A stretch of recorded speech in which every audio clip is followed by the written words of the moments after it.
to Brewing Success, where growth is the mission, change is the reward, and progress is the goal. I am your host, Andrea Gebhardt. I'm a former educator turned passionate entrepreneur whose desire to create impact has never wavered. I've spent the last decade teaching, mentoring, and coaching people on how to create success in their lives and businesses with proven strategies and systems that not only bring about change, but big results. When it comes down to it, teaching is my specialty, leadership is my jam, and inspiring you to live a bigger, fuller life is what I'm all about. This podcast will give you the knowledge and tools you need to brew success in almost any area of your life. You're going to walk away each week feeling inspired, motivated, and ready to step outside your comfort zone and into the next level of who you're meant to be. Now let's get into today's episode.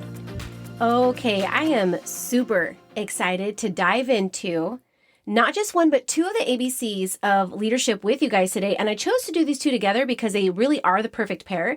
So today we're going to talk about the importance of humility and integrity. I call them the perfect pair, not just because they go together, but because they work synergistically. Humble leaders operate with integrity, and integrous leaders oftentimes express the highest levels of humility. So when you think about a humble person, what is the first thing that comes to your mind? The most common way that people describe a humble person is someone who is modest about their success and achievements. And while this is a pretty accurate definition, it doesn't quite reflect the true meaning of humility. Humility is a key leadership trait. It is often overlooked and underestimated.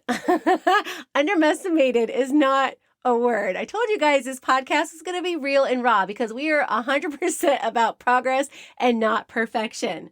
Okay, underestimated as it's misinterpreted as a sign of weakness.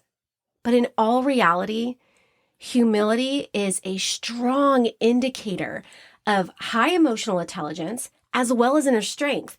Humble people and leaders are not regulated by their ego. Rather, they regulate their ego. And there's a big difference there. And I know that you have probably come into contact with people who are regulated by their ego. Their ego is in charge. Their ego is driving the bus. And all of everything that they're doing, every angle comes back to serve them versus the greater good of those they serve. And that's the difference between somebody who is regulated by their ego and somebody who actually regulates their ego. So it's crazy because extensive research has been conducted and proved that humble leaders don't just inspire collaborative and cohesive teams, but they grow highly successful organizations. And if you are somebody who is listening to this podcast because you are looking to grow a highly successful organization, then listen up and pay close attention because you really need to understand the relationship between humility and integrity and why these two play such a massive role in your ability to generate a successful team and organization. So here are a few ways to identify humble leaders. And you're probably going to instantly try and measure someone else to these standards, but I would highly recommend that before you try to figure out whether or not someone else is humble, I want you to measure yourself. I highly encourage you to start with you. So humility looks like this. It looks like self-awareness. Being aware not just one's own production, contribution, and success, but aware of one's efforts, attitude, and abilities. Self-aware leaders know their strengths and weaknesses, and they often admit that they're not the best in the room. So are you self-aware of your effort, your attitude, and your abilities? Are you self-aware of your strengths and your weaknesses? Are you self-aware enough to know that you're not the smartest person in the room, that you may not have the best ideas, that and this is really a humbling experience to kind of go through. And I've experienced that myself. So, I was a top leader of a network marketing company for 8 years. And when you are the top leader, you're at the top, sometimes the biggest struggle in that is that you have to then seek out your own mentors and your own guidance and your own, people to kind of speak in and pour into you. And I did that through virtual mentors, reading books, studying all types of things about leadership. because you've got to pour out and serve to all these other people. And so here, when my company decided to change direction and completely eliminate the network marketing side of it, and I lost everything overnight, was forced to start over, and had to start over with a brand new company, with a brand new system, with a brand new model, with brand new people, with all of it from complete scratch. It was an incredibly intimidating place to be. And I went from being somebody with the best ideas, with the strategies, with this, folding myself. So I went from being kind of like a big fish in a small pond to a small fish in a big pond, and came into this place where I had to humble myself enough and beware enough to know my place in that. And learning that, oh my gosh, there are people who have been here who've had massive success that, just because of my experience and just because of what I've accomplished and achieved over the last 8 years, I come to the table and I'm starting over, and I have to earn my way to sharing the ideas and contributing to I have to prove my leadership.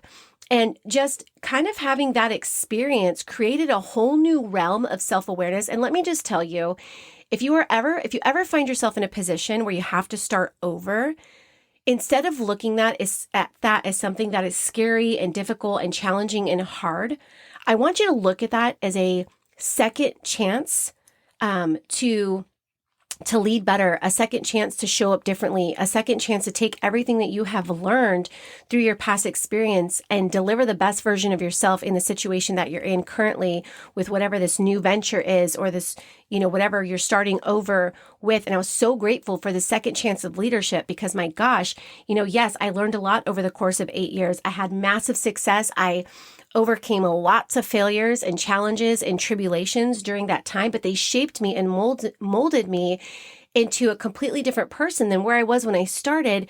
And so, here I am starting over a year and a half ago and just having this complete different level of self-awareness. I mean, it's crazy to me because when you really are working on your personal growth and you're growing yourself, the ways in which you mature, like my goodness, the woman that I am here today with you guys right now is so different from the woman 3 years ago, 5 years ago, 8 years ago, 10 years ago, and even in my career and education, a completely different person. And my hope is that you're a completely different person every day, every week, compounding into every month and every year for the rest of your life, because that's what gives you the ability to impact and add value at a level that is so much greater than anything that you can ever imagine.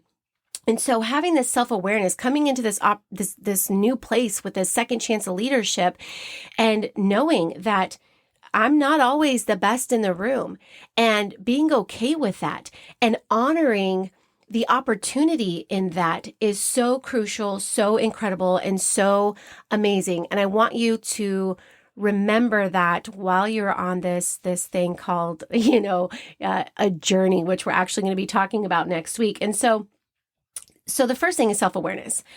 You can identify a humble leader because they are appreciative of the work and the contribution of others. So when we're thinking about ourselves here, we want to ask, am I appreciative of the work and the contribution of others? Do I not just to say, gosh, I'm so grateful for so-and-so and so appreciative of, whatever they're creating or helping out with or however they're leading, but are you letting them know? Are you acknowledging, recognizing, and celebrating their contributions and efforts every opportunity that you have? Humble leaders seek new ideas and feedback. They seek new ideas and feedback. They encourage others to speak up, and they celebrate, they champion the best ideas. You see, sometimes as leaders, I'm smiling here and I'm raising my hand, we as leaders, we sometimes struggle in this department. Okay, can we just talk about it? Can we just be real for a second? We don't always want the feedback. We want to think and we want to believe that the idea, the direction we're taking, the strategy we've developed, the way that we're going is the best, because it's coming from a place of true desire for success for the organization. It's coming from massive experience and expertise. And it's not always the case, right? You have ideas that flop and things don't work out like you thought they were going to. And so humble leaders seek new ideas. They're going to the team. They're going to the field. They're going to everyone and asking, well, do you have an idea? And how can we make this better? And that's why the show Undercover Boss is so incredibly revealing for these CEOs, because they get on the ground level, they roll up their sleeves, they get in the trenches, they see what their employees are dealing with on a day-to-day basis, and they recognize and they see opportunity for changes and enhancements and improvements to improve the environment or the quality of work or the quality of the culture that is maybe not present. And so seeking new ideas and feedback is really, really big. Encouraging others to speak up, asking for the advice, asking for input is a sign of a humble leader. Humble leaders also take ownership of their mistakes. They do not play the blame game. And this for me is when I'm developing people and I'm mentoring people and I'm developing leaders, this right here is really a very good indicator of where somebody really is in their leadership journey, where they really are in understanding how, humility really does serve them in their role as a leader. And so when we are in conversation or we're talking and chatting and they're talking about some confrontation or maybe a challenge or an issue that's arisen, or maybe something that didn't go right, I wait, and it usually takes 5 to 10 seconds for them to start telling me about who messed up, who dropped the ball, who didn't follow through, who didn't meet the deadline, who was slacking, who was this, who was that. And they start to just blame everybody else for the challenges. And, when that happens, I note to myself that they're still kind of on the lower end of the leadership scale, because humble leaders who are constantly and consistently working on themselves and developing themselves, they take ownership of the mistakes. You know what? My goals and expectations weren't clearly communicated, and that resulted in this. And I actually had a recent experience with this. We were on a team, kind of like Zoom. We call them impact hours on our team. And I had made a comment out of jest, and it upset and offended one of my team members. And she, reached out to me and she sent me a message just saying, that she was really disheartened and discouraged by the comment that I made.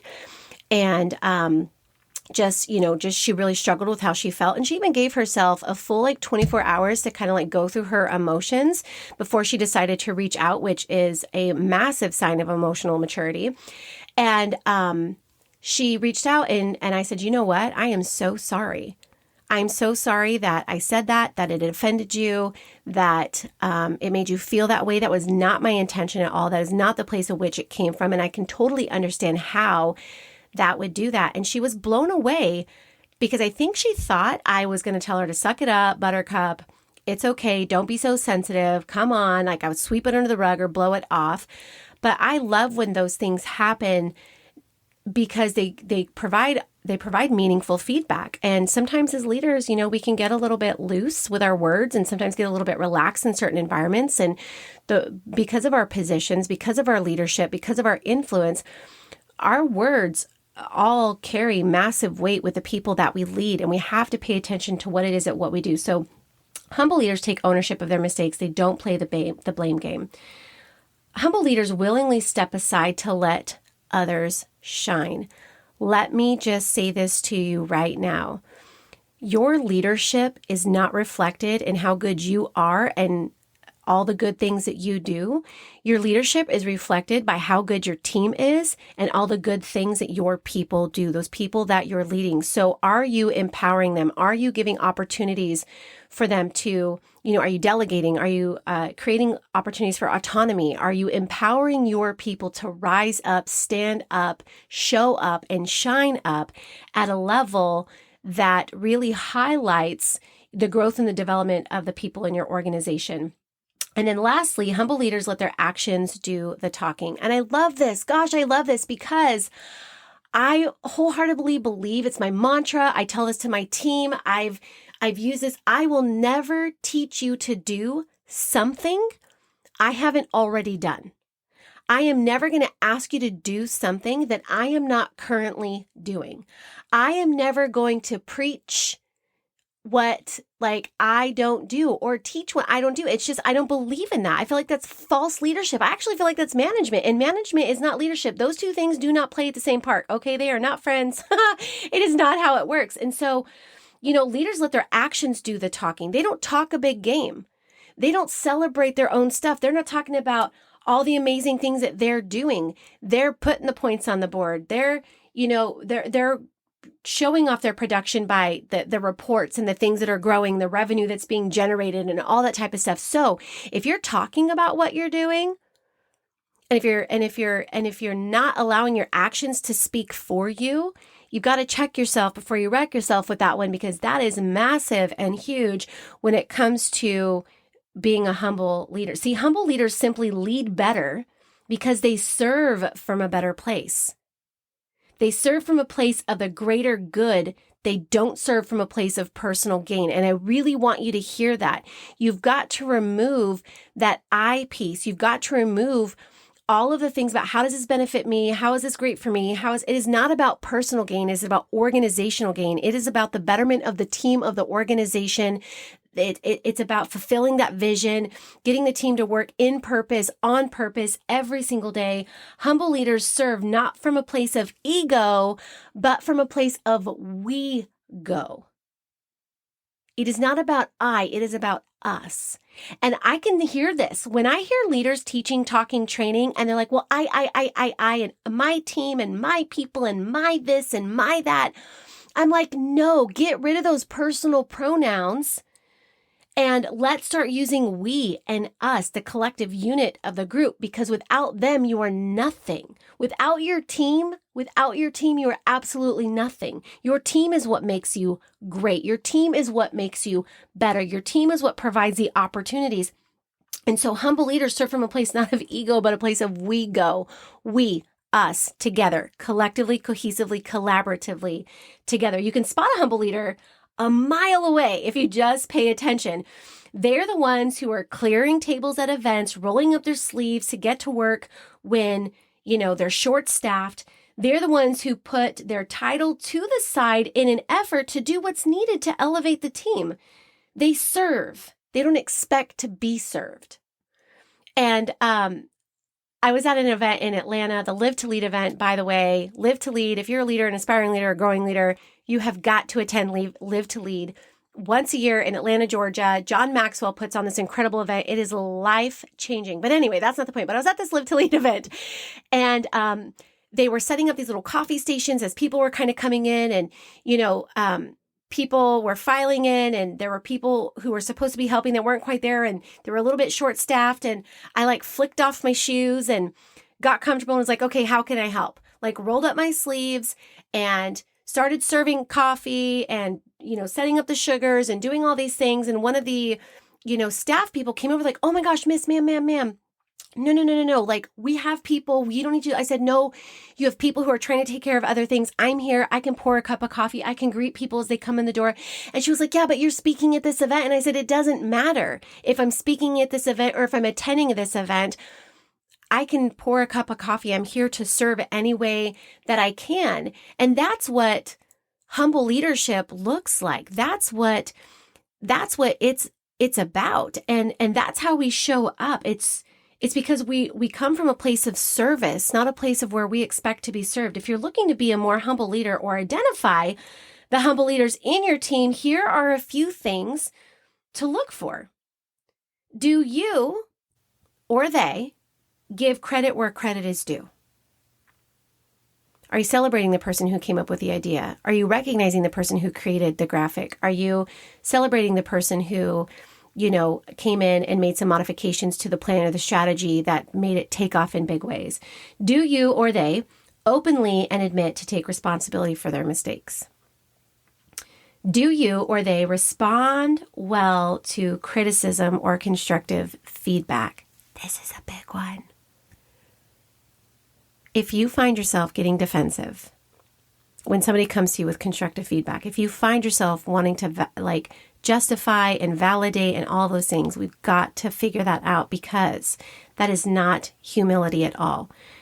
If we want to be humble leaders, we have to respond well to criticism and constructive feedback. We take it. It's such a huge opportunity to grow. It's such a huge opportunity to improve. It's not a bad thing. It is an absolute great thing. I would be more worried if there wasn't anybody providing constructive feedback to you. I would be more worried if nobody was criticizing the pieces of what, you're putting together or working on. Because if they don't have any feedback, then they're not really there on purpose. And that, my friends, is when you have massive breakdown in your teams and your organizations. Do you or they actively seek ideas from others? Do you or they help others? Do you or they prioritize learning and growth? You see, humble leaders are the best kind of leaders as their confidence, their vulnerability, and authenticity cultivates an empowering environment for others to thrive in. So instead of trying to be the best leader in the room, work on becoming the most humble leader in the room. After all, humility is the leadership trait that drives servant-based leadership. And we all know that service to many leads to greatness. So as we shift gears and begin to talk about integrity, let me share with you why these two go together. Humble leaders model integrity and trust. And when you think about it, if you can't have a humble leader who doesn't have integrity, and you can't have an integrous leader who isn't also humble, then what is it that you have? This is why we're bringing these two together today. Integrity is imperative. Not just when it comes to leadership, but when it comes to life. You either live in integrity or you don't. There is no gray space here. This is very black and white. Some of us just made a face similar to the yikes emoji because we would like to think we're in integrity 100% of the time, but we aren't because we are humans and we are naturally selfish and we make mistakes. And so integrity isn't a set it and forget it type of thing. It is a constant work in progress. Integrity is one of those words we just throw around like confetti. But what does it really mean? And what does it look like? Integrity is one of the most expected qualities of a leader. In fact, I challenge you to post a simple question on social media today. When it comes to leadership, here's a question. When it comes to leadership, what is most important? Or what is the most important characteristic of a leader or the most important quality of a leader? And I bet you, like a whole package of Oreos, that integrity / honesty, right? They're kind of synonymous, will be the most popular response. Why? Because it matters. It matters all the time and it matters big time. See, we expect those who lead us to do the right things all the time. We expect them to be honest even when it's hard, to be transparent even when it's tough, to be upfront even when the climb is uphill.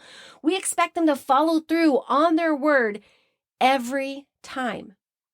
Integrity isn't something that is conditional to the environment or the circumstance. Integrity is constant.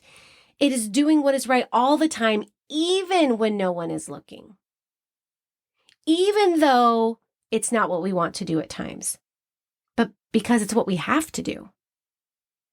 Bending the rules, throwing in we can just take this shortcut or look the other way is not being in integrity. I'll tell you one thing about shortcuts. Well, maybe two. First of all, there are no shortcuts when it comes to leadership and success. It is hard learned and it is hard earned. Leaders who take shortcuts cut their roles as leaders short. Very short and very quickly, might I add. Integrity matters. Integrity is what builds trust. And just like trust, if you abuse it, you lose it. And it's super hard to get back. Trust is important because trust builds teams. And teams are what bring life to big dreams. Would you consider yourself an integrous leader?